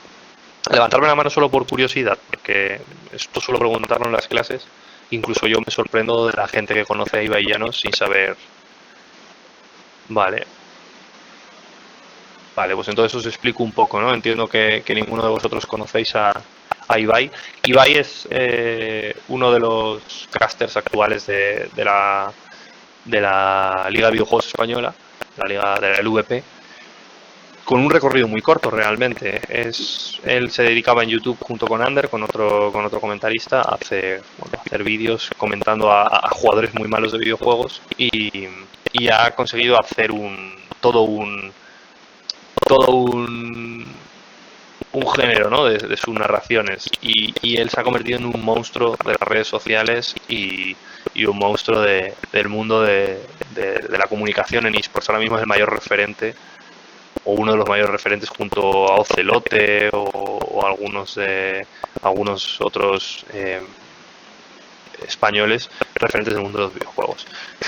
No castea, o sea, castea bien, pero las presentaciones, ¿no? Como dijo él en Vista Alegre, la he cagado otra vez porque se confundió varias veces. Es parte del encanto y el espectáculo de Ibai. Es curioso porque yo a Ibai creo que le hice la primera entrevista que le hicieron nunca, hace 3 años, ¿no? 3 años y medio, 4, igual algo más, cuando empezó a castear. Y me decía que no entendía, ¿no? Porque quería hacerle una entrevista. Y que eso le iba a decir ahora, ¿no? Que cómo ha evolucionado y cómo conocer esto. He hablado con él, José María, pero bueno, va a estar complicado por temas que al final de disponibilidad, que una persona como Ibai ahora mismo es complicado, ¿no? El que se preste porque tiene tantas ofertas de tantos sitios y de tantos lugares que es muy complicado. Jesús, tenías la mano levantada. Dime. Sí, es que bueno, el otro día estuve en la Resistencia y tal, por segunda vez, y bueno, yo pensaba, me suena que había estudiado comunicación y tal, pero le preguntaron que si era periodista de edición, que no. Y creo que estudió un máster en Madrid de los eSports, pero es que no sé qué ha estudiado Ibai para entrar en el mundo de esta parte de la ayuda de las redes sociales, que es lo que ha estudiado para entrar. Nada, o sea, fue sincero cuando dijo que no había estudiado periodismo. De hecho, si conoces un poco a su pareja de baile, ¿no? A Ander es una persona que ha terminado la carrera, creo que los dos. De hecho, cuando yo les entrevistaba estaban en primero o segundo de carrera. Sí, empezaron juntos, se fueron juntos. Eso es, iniciaron la carrera de periodismo, pero obviamente a Ibai le llegó el trabajo y bueno, dejó la carrera para trabajar. Esto pasa en todos los sectores. Obviamente hay un Ibai en España y somos 42 millones de personas. Es complicado entrar en el sector de los esports como comentarista, es complicado, pero la gente que entra como comentarista normalmente no es por la carrera de periodismo, no, es porque se han hecho un nombre trabajando anteriormente y porque tienen un carisma particular, ¿no? En el caso de otros casters españoles como pueden ser Ulises o Barbe, que llevan varios años en la escena, ellos han estudiado otras cosas, no han estudiado nada con comunicación, pero han trabajado a diario durante muchos años en la LVP trabajando en comunicación. Al final el periodismo, tú lo sabes bien, y en España es complicado. Yo, aquí tampoco voy a entrar, ¿no? Al final hay muy buenos periodistas que no son licenciados en periodismo y yo he trabajado con grandes periodistas que no han estudiado periodismo, que la profesión la han desarrollado después. Pero bueno, hay también casters que se han iniciado en el mundo de la comunicación. Obviamente, para ser comentarista de deportes, hoy en día, de deportes hablamos, como la gran parte de tu jornada no va a ser narrar, sino va a ser crear piezas, editar piezas. Si trabajas en televisión, ¿no? Yo, por ejemplo, estuve trabajando en Deportes 4, yo hacía parte de videojuegos, pero allí los narradores, ¿no? Los periodistas de videojuegos lo que hacen es locutar piezas y luego muchos locutan o narran partidos, ¿no? Es alguien que te gana la vida narrando un partido. Y vais a algo más que... Yo los domingos, más o menos, quiso te ayuda un poco, pero hasta que no consigues llegar al público máximo no es imposible. Sí, de hecho el ejemplo claro lo tienes en Ander, ¿no? Por ejemplo, que es su contrapartida. Ander es una persona con un recorrido parecido al de Ibai en los inicios. Ibai explota como estrella mediática, Ander se queda un poco en segundo plano, él decide seguir estudiando y decide entrarse un poco en el mundo del deporte, ha transmitido algunos partidos, pero bueno, no es el espectáculo mediático que Ibai, porque Ibai es mucho más que un comentarista de videojuegos. Al final Ibai es un señor que pone un tweet de cualquier cosa y al momento va a tener 10.000 retweets. Al final es como Rubius. Si hablamos de Rubius, ¿es Rubius un buen comunicador? Bueno, pues Rubius es un youtuber que ha tenido un éxito increíble y que es capaz de comunicar cosas muy brutales en muy poquito tiempo y a una cantidad increíble de gente. ¿Son buenos comunicadores? ¿Son buenos expresándose? ¿Serían capaces de hacer una crónica? No lo sé. Son otro tipo de comunicadores. Y al final un caster no es un periodista al uso, no es alguien que hace las labores de un periodista. Un comentarista hace las labores de un comentarista y tiene que ser bueno comentando partidos. Y al final haciéndose un estilo propio, como es el caso de Ibai. Os había puesto otros ejemplos y los revisamos así muy rápido también para que os suenen, ¿no? Que tenéis ahí en imagen. Redale, que es uno de los clásicos del mundo de los videojuegos. Veo, Michael, que tú, por ejemplo, eres un gran aficionado del mundo del fighting, ¿no? En el caso de Redale es del mundo sobre todo de los shooters y de la etapa inicial. Hay otros como LD, que es un gran conocedor de la escena de Dota 2, que hablamos poco de Dota 2 en España. Además es creador de Beyond the Summit, que es unas competiciones que él mismo organiza. Tenemos a James Chen, como veía ahí Michael, que es un mítico comentarista de la escena de fighting, de competiciones como Evo, como el CEO, el Community Effort de Orlando, muy conocido y un gran miembro activo de la comunidad. A Kobe, que es el cuarto personaje abajo a la izquierda, que es uno de los grandes referentes de League of Legends, sobre todo en la escena internacional. En España se le conoce mucho, pero bueno, es una de las personas que lleva en League of Legends desde el principio, vinculado al juego y vinculado a la escena competitiva, y es una de las personas más conocidas, sobre todo por el aficionado, por el habitual del mundo de los videojuegos, del mundo de League of Legends. Tenemos a Montecristo también, que es otro de los jugadores conocidos, o sea, de los casters conocidos, que luego se ha convertido en una estrella mediática por otros aspectos. O Artosis, ¿no? Que bueno, Artosis formaba pareja con Tasteles, se conocía a la hora de retransmitir StarCraft. Sí, muchos de los jugadores, Michael, preguntas, ¿no? Que si fueron jugadores antes de que no llegaran a ser profesionales. Sí, de hecho Kobe fue jugador de League of Legends. La mayoría de comentaristas clásicos, de alguna forma u otra, han sido jugadores. Con diferente grado de profesionalización. Al final en eSports, también en deportes tradicionales, vale más que conozcas el juego y vale más que hayas conocido el mundo de la competición desde dentro que tus estudios, ¿no? Por así decirlo. De hecho, ahora estamos entrando en una segunda etapa en la que vale más un profesional que un conocedor del sector, porque ahora mismo ya los aficionados clásicos del mundo de los eSports están dentro del sector, los que se han querido quedar y los que han podido quedarse, y ahora el sector está demandando profesionales de fuera, ¿no? Y es un poco la lógica de este máster y de otras formaciones, que demandamos profesionales, la industria demanda profesionales de otros sectores, de la comunicación, del marketing, de la empresa, del derecho, de las finanzas, de la economía, para ayudar a los aficionados a suplir las cuestiones que igual los aficionados no pueden suplir, ¿no? De hecho, yo, por ejemplo, me considero aficionado al mundo de los eSports, pero nunca he estado dentro del mundo de los eSports como jugador. Yo entré en el mundo de los eSports hace ya un tiempo, hace unos 10 años o por ahí, pero entré como profesional de la comunicación, aunque luego me he desarrollado en otros aspectos, en otros sectores. En el caso de los grandes referentes, como los que tenéis ahí, todos de alguna forma hay una vinculación directa y clara con el mundo de la competición como jugadores o como miembros de staff de equipos, de organizaciones, organizadores de torneos, y algunos de los que van a pasar por el máster este año lo son y lo conoceréis. De hecho, os dejo última imagen y si queréis el próximo día abrimos un pequeño debate al principio de la clase sobre personajes femeninos, ¿no? O jugadoras en el mundo de los esports. Simplemente las dejo aquí porque bueno, estamos en hora ya. Simplemente aprovecho para contaros, ¿no? De la tercera que tenéis a la derecha, Anouk Ana, que será una de las primeras invitadas al máster. El próximo día 13, el jueves que viene, ¿vale? No tendremos clase como tal, no tendréis clase conmigo, sino que tendremos una sesión con Ana como invitada que aportará unas cuestiones relativas a su trabajo actual y a su trayectoria profesional, ¿vale? Es una de las principales jugadoras españolas, una de las pioneras y actualmente sigue ligada a la industria de una forma muy, muy activa.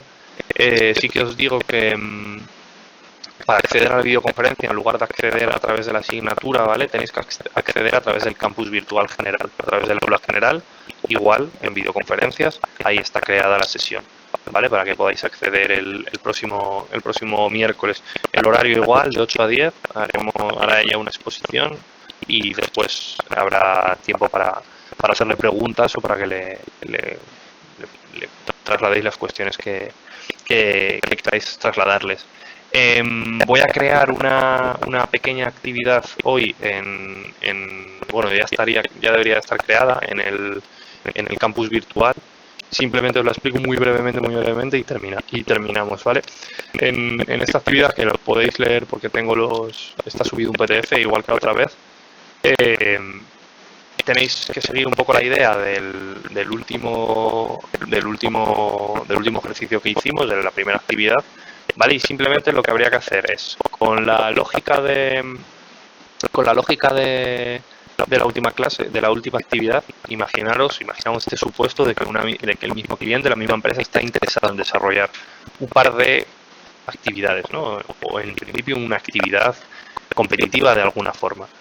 Vosotros vais a tener que proponerle a este cliente, y luego veis bien las instrucciones, 2 actividades, ¿vale? 2 actividades de diferentes, que pueden ser lo que queráis, desde un torneo hasta un reality o pasando por una LAN party o 2 actividades. Le echáis un ojo bien a los presupuestos de la actividad y la desarrolláis. No sé si hay alguna duda. Si queréis el lunes la resolvemos o me preguntáis vía correo o como queráis. Y por último, he creado en el foro, también dentro de la asignatura general, una pequeña entrada con 2 enlaces interesantes que podéis consultar, porque, bueno, aunque hablaréis a lo largo del máster de este tema, simplemente para que sepáis un poco, es un artículo de Forbes que actualiza datos del año pasado de la rentabilidad de los equipos de videojuegos y si los equipos de videojuegos son rentables o no son rentables. Con esto simplemente lo dejamos aquí. El lunes, como os digo, iniciamos un pequeño debate sobre el papel de la mujer en el mundo de los esports sin excedernos demasiado, pero yo creo que es necesario y que antes de la sesión con Ana sepáis un poco y entendáis un poco por qué son necesarias o por qué es necesario la presencia femenina en esports y hablaremos un poco de esta parte, ¿no? de jugadoras y retomaremos con el temario. No sé si tenéis alguna duda, voy a cortar la grabación y dudas concretas me comentáis.